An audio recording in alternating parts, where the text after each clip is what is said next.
So, with this movie, between you, Jim Carrey, Ben Schwartz, your female co-stars, I mean, how did you not just break out into laughter every 5 seconds? I didn't achieve that. I did break down.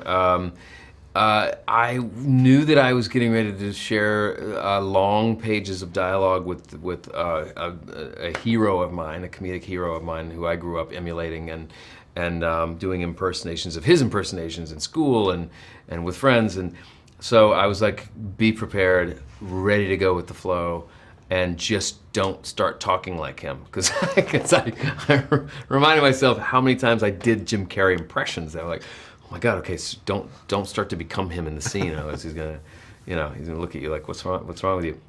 So I just was like prepared to go wherever it was gonna go. And he would come in with all these ideas, and every one of the ideas had to feel energized and fresh, and there had to be real sense of invention behind each one. He didn't want to do anything that he had done before, right? So it was cool. It was great. It was like, and he was one of the most generous actors and comedians too. It was like he wanted you to be as good and as funny as he was. Otherwise, that's what the great artists do. They set each other up. Like I was watching Will Ferrell and all the Anchorman guys just sit there and tee each other up for the jokes to work. And the generosity of that, it's like if you have actors that understand the value of that, that's when the scene really takes flight. I'm Sonic, a little ball of super energy in an extremely handsome package. On my planet, people were always after my powers, so I came to yours. It gets a little lonely, but that's okay. I am living my best life on Earth. What? Ow!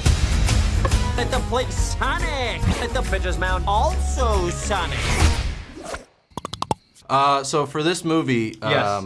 There's such a great cast between you, James Marsden, Jim Carrey. Who is James Marsden? Everybody keeps saying James Marsden. So is he an actor? It's Donut Lord. Oh, of course, yeah. I mean, if you didn't know him by his actual name. Got it. How did you not break out into laughter on set every 5 minutes? Can I tell you, it was really easy because I wasn't on set. I was in LA and I did all my stuff in a booth while they were in Vancouver shooting the movie. So basically, I kind of did my whole performance beforehand with a table read with them, and then 20 times in the booth watching the performances they did and kind of going back and forth. So I didn't get to be opposite Jim Carrey, which is like #1 thing on my bucket list.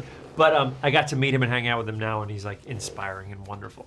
So with working with Ben as Sonic, did you find there was a lot of improvisation between you two? Did you two get to work together on crafting your own kind of comedic scenes? You can only really improv if they're there with you. I got to meet Ben early before we started filming. We went out to dinner. We had a couple of times where we hung out, and I got a sense of his comedic sensibilities. And I was like, okay, cool, I'm in good hands here. This guy knows what a smart joke is, and likewise, I'm sure he was probably like, okay, Marsden's, he gets it, right? He's not going to go in and just phone it in. He's not going to. He wants to make it as funny and sharp and smart and witty as I do. So it was a great pairing in that regard. It was hard because he wasn't there. We weren't in the same place. I'm staring at a piece of green tape or a blue stuffed animal. But in my mind, I'm just seeing Ben. I'm seeing Ben as like a little 12-year-old kid Ben, who's just super enthusiastic about life and is curious about adventure. And I, Tom's the character of Tom kind of felt like he had to mentor this kid. But it was great. It was a great safety net knowing that I could present a joke that maybe wasn't on the page, or even give him a look, and Ben would get it and he would pick up on it. And when he did the recording back in LA. It's that teeing off thing. Like, I'm teeing you up here. Here's the joke. You hit it out. It was, and it's not always that way. You don't always get that kind of magical chemistry between between an animated character and a live action character. So with video game movies, there's obviously kind of known there's to be this curse around them. I like the Mario Brothers movie. Oh no! I loved it. Remember those tiny little heads and those big shoulders? I do. It was a nightmare in my childhood for me. Right. Do you remember the Super Mario Brothers Super Show? I do, and it was better than the movie in my opinion. Zelda would be at the end of the week. It was very exciting for me. Sorry. Yes. No, I like it's video okay. games. So you get this script. What made you want to jump at this opportunity? It was the easiest decision because first of all, they're like, do you want to play Sonic the Hedgehog? And it started off like this fun little Hollywood story is that it started off with they hadn't sold it to a studio yet. And they go, we're going to make a little 5-minute video to try to sell Sonic, to show people what we want to do with it. and they said, would you be the voice? It doesn't mean you're gonna be the voice of the movie, but would you do us a favor? And I was like, I love this guy so much. I'm down. I'll do it for free. I'll do whatever you want. You know what I mean? And I did it. They sold it to Paramount. Paramount got it, loved it. And then whatever their search was to find a Sonic ended with me, because every time they saw that test footage, they're like, he did it. That's what we want him to sound like and be like.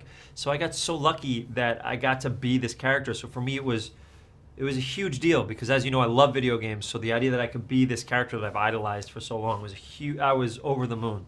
So what Sonic video game did you base your performance off of primarily? Which video game version? Well, I mean, there's a spin dash, so it can't be one. I'd probably say 2 is also an incredible game. It really is. It is fantastic. I also had Sonic 2 for Game Gear. Okay. Which, by the way, the batteries would die 2 seconds in, and you would have to pay so much money for batteries.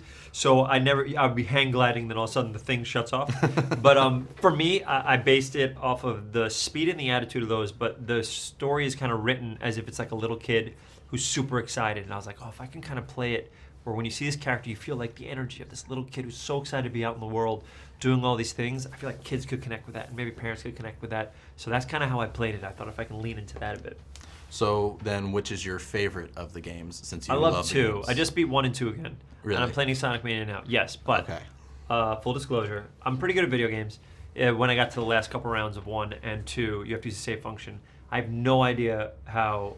I'm assuming I beat it as a kid, but it would be that's all I would do. Mm-hmm. But you have to start from the beginning of the level. Now these mini Genesises, you can do the save function where you can stop literally halfway through a jump, and I embarrassingly used it because I don't have enough time to keep trying and trying. But that airship at the end of 2 is magic. And also Casino, there's so many rounds, there's so many levels in the second Sonic that blow your mind as an adult. So imagine. I also played Castlevania Bloodlines again recently, and That's a it was great one. like, to see some of the stuff that they do, they can mirror the image and stuff like that, it would have blew my mind. Why would you throw your life away for this silly little alien? Good time. He's my friend. Let's go! This is my power, and I'm using it to protect my friends. Let's go! Let's go! So, you're supposed to be Tom's best friend that he won't shut up about. Well, I don't see the appeal. That is very gross. Let's go!